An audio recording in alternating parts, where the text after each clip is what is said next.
अश्विनी शुक्ल एकादशी, पापा कुसा एकादशी व्रत कथा। धर्मराज राजा कहने लगे कि हे भगवान, अश्विनी शुक्ल एकादशी का क्या नाम है? आप कृपया करके इसकी विधि तथा फल कहिए। भगवान श्री कृष्ण बोले, हे राजा, पापों का नाश करने वाली इस एकादशी का नाम पापा कुसा एकादशी है। हे राजन, इस दिन मनुष्य को विधि पूर्वक भगवान पद्मनाभ की पूजा करनी चाहिए।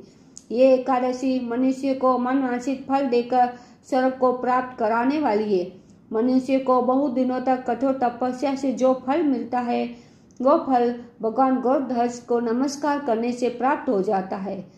जो मनुष्य अज्ञानवश अनेक पाप करते हैं परंतु हरि को नमस्कार करते हैं, वह नरक में नहीं जाते। विष्णु के नाम के कीर्तन मात्र से संसार के सब तीर्थों का पुण्य का फल मिल जाता है। जो मनुष्य सारंग धनुषधारी भगवान विष्णु की शरण में जाते हैं, उन्हें कभी भी यम यातना भोगनी नहीं पड़ती। जो मनुष्य वैष्णव होकर शिव की और सेव होकर विष्णु की निंदा करते हैं, वह अवश्य नरकवासी होते हैं। सहस्त्र वाजपेयी और अश्वमेध यज्ञों से जो फल प्राप्त होता है, वह एकादशी के व्रत के 16वें भाग के बराबर भी नहीं होता। संसार में एकादशी के बराबर कोई पुण्य नहीं है। इसके बराबर पवित्र तीनों लोकों में कुछ भी नहीं। इस एकादशी के बराबर कोई व्रत नहीं।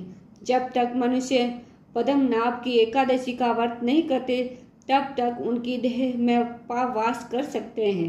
हे राजेंद्र, ये एकादशी स्वर्ग, मोक्ष, आरोग्यता, सुंदर स्त्री तथा धन और धन को देने वाली है।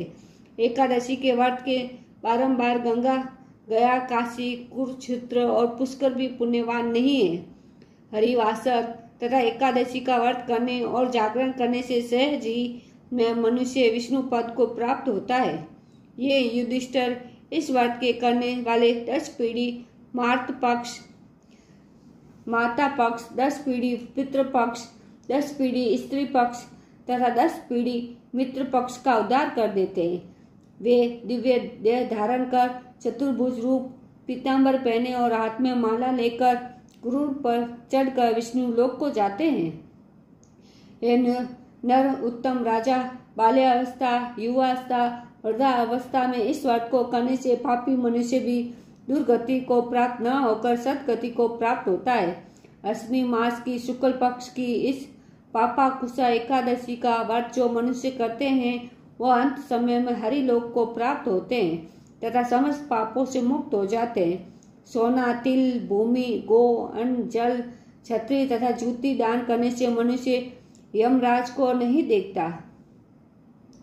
जो मनुष्य किसी प्रकार के पुण्य कर्म किए बिना जीवन के दिन व्यतीत करता है, वह लोहार की भट्टी तरह सांस लेता हुआ निर्जीवन के समान ही है। निर्धन मनुष्यों को भी अपनी शक्ति के अनुसार दान करना चाहिए तथा धन वालों को सरोवर, बाग, मकान आदि बनवा कर दान करने चाहिए। ऐसे मनुष्य को यम का द्वार नहीं देखना पड़ता।